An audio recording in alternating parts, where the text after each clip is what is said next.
اے پیغمبر میرے مومن بندوں سے کہہ دو کہ نماز پڑھا کریں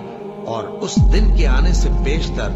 جس میں نہ اعمال کا سودا ہوگا اور نہ دوستی کام آئے گی ہمارے دیے ہوئے مال میں سے پوشیدہ اور علانیہ خرچ کرتے رہے۔ اللہ ہی تو ہے جس نے آسمانوں اور زمین کو پیدا کیا اور آسمان سے مے برسایا، پھر اس سے تمہارے کھانے کے لیے پھل پیدا کیے اور کشتیوں اور جہازوں کو تمہارے زیر فرمان کیا تاکہ وہ سمندر میں اس کے حکم سے چلے،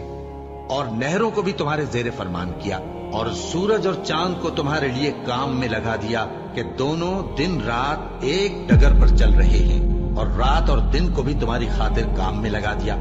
اور جو کچھ تم نے مانگا سب میں سے تم کو عنایت کیا،